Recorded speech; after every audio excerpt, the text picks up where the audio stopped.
तो चलिए अब रीजनिंग एप्टीट्यूड के क्वेश्चंस पे भी हम लोग फोकस करेंगे। टेक्निकल सब्जेक्ट्स के साथ साथ ये वाला पार्ट भी मैं कवर कराने की कोशिश करूंगा। क्वेश्चन गिवन है, एक क्वेश्चन है, ये पहला वीडियो है इसका, इसके बाद आगे भी कंटिन्यू करेंगे हम। If length of a train is 100 metre, एक ट्रेन की लंबाई जो है वो 100 मीटर है। Length of the platform is 200 metre, platform की लेंथ जो है वो 200 मीटर है। Speed of train is 100 kilometre per hour, train की जो स्पीड है वो 100 किलोमीटर पर आवर है। Then determine the time taken by the train to leave the platform, आपको बताना है कि कितने टाइम के बाद ट्रेन प्लेटफॉर्म को छोड़ देगी, या ऐसा बोल सकते हैं कि कितने टाइम तक ट्रेन जो है वो प्लेटफॉर्म के टच में रही है। अब आपको अगर यही क्वेश्चन न्यूमेरिकल आएगा तो आपसे ये गिवन रहेगा आपको कि आपको किस यूनिट में आंसर चाहिए। तो हमने टाइम पूछा है तो लेट हम आपको दे देते हैं कि मिनट्स में आपको आंसर निकालना है। साथ ही साथ अगर ऑब्जेक्टिव क्वेश्चन होगा तो ऑप्शंस में आपको यूनिट क्लियरली दिखाई दी जाएगी, तो जिस यूनिट में पूछा जाए उसमें हम पुट कर सकते हैं। ठीक है, तो चलिए इस क्वेश्चन को सॉल्व करते हैं। तो ये बहुत ही इजी क्वेश्चन है, बहुत सिंपल सा क्वेश्चन है। इसमें सिंपली एक फॉर्मूला लगना है, speed is equal to distance divided by time, यानी कि हमें सिर्फ निकालना है time, that is equal to कितना हो जाएगा आपका डिस्टेंस और डिवाइडेड बाय स्पीड। अब यहाँ पे दो कॉन्सेप्ट हैं जिनमें हम लोग गलती करते हैं, वो गलती हमें नहीं करना है। एक तो यूनिट का कॉन्सेप्ट और दूसरा कॉन्सेप्ट जो हमने बोला है कि ट्रेन कितने टाइम तक प्लेटफॉर्म पे रही। तो आप देखिएगा, समझिएगा कि लेट ये 200 मीटर लेंथ का ये हमारा प्लेटफॉर्म हो गया। अब ट्रेन की लंबाई कितनी है 100 मीटर। ध्यान रखिएगा कि जब ट्रेन जैसे ही यहाँ पे आएगी, कितने मीटर की ट्रेन है 100 मीटर की ट्रेन है, जैसे ही यहाँ पे आना स्टार्ट हुई, अब हमें टाइम काउंट करना स्टार्ट करना है। अब ये जो ट्रेन है ये यहाँ से पास होना स्टार्ट होगी, मतलब ये वाला पार्ट जैसे ही थोड़ा भी एंटर हुआ वहीं से हमें टाइम काउंट करना स्टार्ट करना है, क्योंकि जब तक ट्रेन यहाँ तक रही कोई प्रॉब्लम नहीं। इसके बाद थोड़ा भी आगे बढ़ेगी तो ट्रेन का एक ना एक पार्ट तो हमारा किस में आ जाएगा, प्लेटफॉर्म पे आ जाएगा।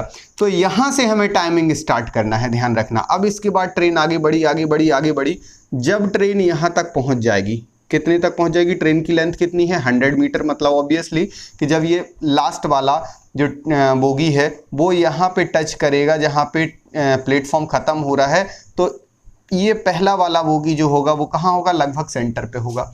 अब अगर ये बोगी थोड़ा सा आगे भी निकल जाएगा तो भी कुछ पार्ट तो ट्रेन का प्लेटफॉर्म पे है, यानी कि हमें टाइमिंग काउंट कब तक करना है, जब तक कि पूरी की पूरी ट्रेन एस्केप ना हो जाए, यहाँ से चली ना जाए। तो हमें यहाँ तक काउंट करना है जब तक कि ये यहाँ पहुँच गया। तो ध्यान रखिएगा, हम ट्रेन का कोई भी एक पार्ट पकड़ लें, कोई भी एक पार्ट, चाहे तो फर्स्ट वाला पार्ट, तो फर्स्ट वाला पार्ट कितना डिस्टेंस ट्रेवल कर रहा है, देखिए यहाँ से टोटल फर्स्ट पार्ट यहाँ से यहाँ तक तो कितना डिस्टेंस ट्रेवल कर रहा है हमारा 300 मीटर।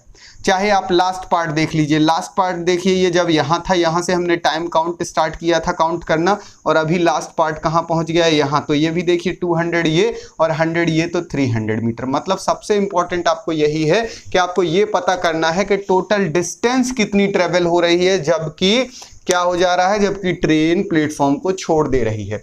तो देखिए आपको जैसे यहाँ ट्रेन रखी हुई है, थोड़ा ही आगे बढ़ेगी तो थोड़ा सा पार्ट प्लेटफॉर्म पे आ जाएगा, मतलब यहाँ से टाइमिंग हमें काउंट करना स्टार्ट करना है। और जैसे ही ट्रेन पूरी निकल जाएगी तो वहां पे हम बोलेंगे कि हमें टाइमिंग स्टॉप कर देना है। तो ट्रेन को यहाँ बना लीजिए और यहाँ बना लीजिए। बस ध्यान रखिए कि या तो अगर इस ट्रेन का फर्स्ट पार्ट देख रहे हैं तो इस ट्रेन का भी फर्स्ट पार्ट देखिए, दोनों के बीच में डिस्टेंस देख लीजिए, आपको उतनी ही मिलेगी जितनी अगर इस ट्रेन का लास्ट पार्ट देखो, इस ट्रेन का लास्ट पार्ट देखो, तो वही की वही। दैट मीन्स अब आपका क्वेश्चन सॉल्व हो जाएगा। आपको डिस्टेंस तो मिल गई है कितनी, डिस्टेंस इज इक्वल टू हो चुकी है आपकी 300 मीटर। एक गलती आपकी जो होती थी वो आप समझ गए कि अब नहीं होगी, मतलब सबसे इंपॉर्टेंट है डिस्टेंस का पता करना। दूसरी गलती ये है कि हमें किस में यूनिट में चाहिए, टाइम मिनट में चाहिए। यहाँ पे किस यूनिट में है, स्पीड में, ये जो आर लिखा है घंटे में है, तो इसको पहले मिनट में कन्वर्ट करना पड़ेगा। साथ ही साथ ये किलोमीटर में है, जबकि बाकी सारी डिस्टेंस जो है मीटर में, तो इसको हमें किलोमीटर को मीटर में लाना पड़ेगा और आर को हमें मिनट में लाना पड़ेगा। तो देखिए स्पीड जो है, स्पीड को भी हम कन्वर्ट कर लेते हैं। स्पीड में लिखा हुआ है 100 और किलोमीटर है, तो किलोमीटर में कितने मीटर होते हैं 1000, तो 1000 तो ये किलोमीटर से हो गया मीटर में, और डिवाइडेड में है आर, घंटा। एक घंटे में कितने मिनट होते हैं 60 मिनट होते हैं। ध्यान रखना ये मीटर है और ये मिनट से। अगर कभी गलती से सेकंड में पूछा जाए तो इसी में 60 का और मल्टीप्लाई कर देना। तो ये हो गई अब हमारी स्पीड उसी यूनिट में जिस यूनिट में हमें चाहिए है।